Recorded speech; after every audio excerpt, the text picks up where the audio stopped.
وقل للذين أوتوا الكتاب والأميين أسلمتم فإن أسلموا فقد اهتدوا وإن تولوا فإنما عليك البلاغ المبين.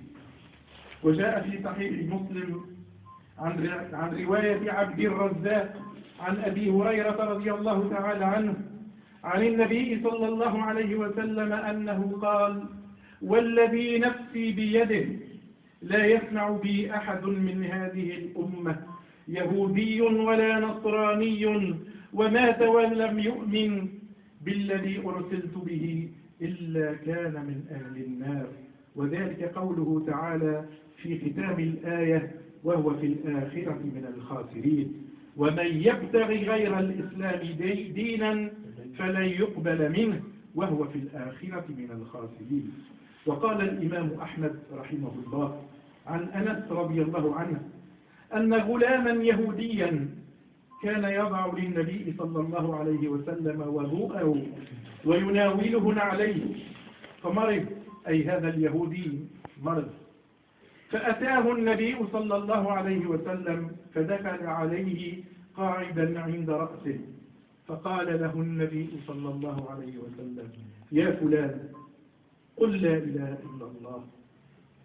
فنظر إلى أبيه فسكت أبوه فأعاد عليه النبي صلى الله عليه وسلم، أي أعاد عليه قول قل لا إله إلا الله. فنظر إلى أبيه فقال له: أطع أبا القاسم. فقال الغلام: أشهد أن لا إله إلا الله وأنك رسول الله. فخرج النبي صلى الله عليه وسلم وهو يقول: الحمد لله الذي أخرجه بي من النار. إن اليهود والنصارى مأمورون باتباع الرسول النبي الأمي الذي يجدونه مكتوبا عندهم في التوراة والإنجيل. ولقد بين القرآن ذلك بوضوح في قوله سبحانه وتعالى: الذين آتيناهم الكتاب يعرفونه كما يعرفون أبناءهم.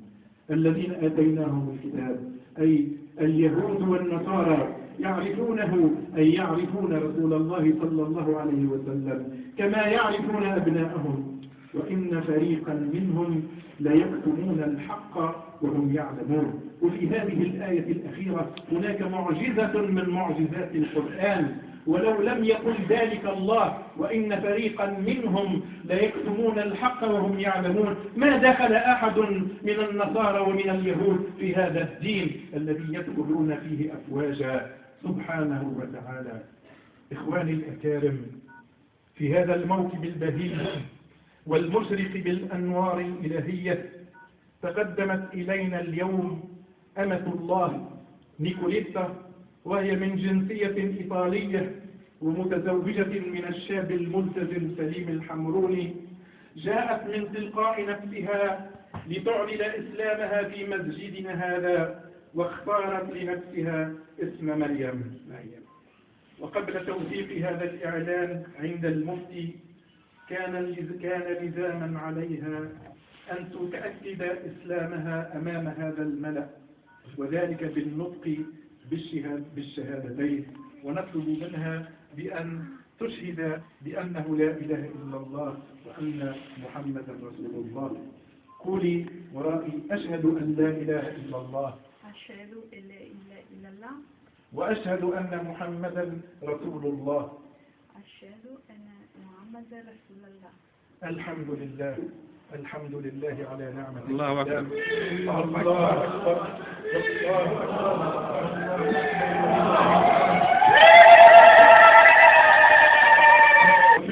عبادتك على النحو الذي يرضيك عنها. اللهم ثبتها على طاعتك وعلى الصراط المستقيم.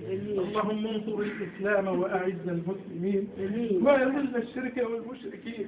اللهم اجعلنا هادين مهتدين ولا تجعلنا ضالين ولا مضلين. وآخر دعوانا أن الحمد لله رب العالمين، والسلام عليكم ورحمة الله وبركاته. شكرا.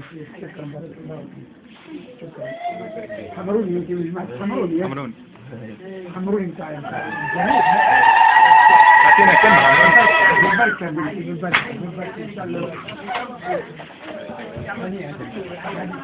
كلمة الشيخ على البدر هذا، تعطينا كلمة سلام.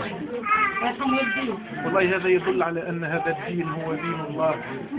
يقول الله سبحانه وتعالى إن الدين عند الله الإسلام، وها نحن نعيش معنى كلمة أن الدين عند الله الإسلام، وليس هناك دين يهودي وليس هناك دين مسيحي، بل هناك ديانة يهودية وديانة نصرانية. بل الدين كما قال سبحانه وتعالى شرع لكم من الدين ما وصى به نوحا والذي أوحينا إليك يا محمد، هذا الإسلام، وما وصينا به إبراهيم وموسى وعيسى أن أقيموا هذا الدين، ولم يقل هذه الأديان ولا تتفرقوا فيه. فدل ذلك على أن الدين عند الله هو الإسلام، وما دخول هذه الأفواج إلى هذا الدين إلا دليل على أن هذا الدين هو دين الله، وسوف يكون المستقبل بإذن الله لهذا الدين، والحمد لله رب العالمين. شكرا لك شيخ، كلاو فيك. الحمد لله. إن شاء الله إن شاء الله نكون من الدعاء في سبيل الله إن شاء الله. إن شاء الله.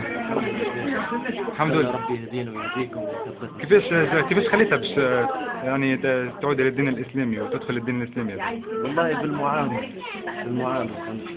واحد قبل كان كيما كل الشباب، ولكن الحمد لله كي هداها ربي ولات تشوف المعاملة تختلف، ولات تشوف معناتها شنو تقول معناتها يلزم قدر واحترام ومحبة وإخلاص.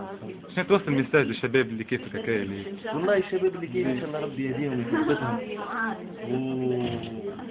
إن شاء الله مع طريق ربي طريق اتباع والله يكون في العون والله يجزيكم إن شاء الله. عايش بارك الله فيك. محمد رسول الله. مبروك. Che senti adesso di dire questa parola?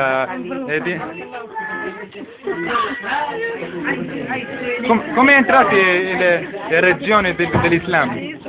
Sì. Come? Ah sì? Credo. Dici ancora la ilaha illallah. Grazie, grazie.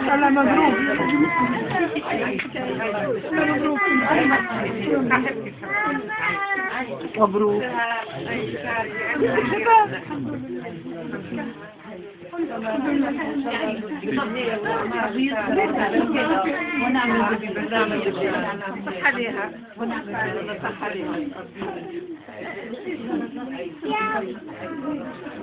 Felicitazioni.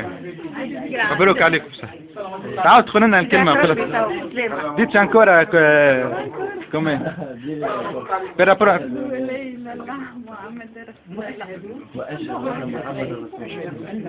Grazie. مرات.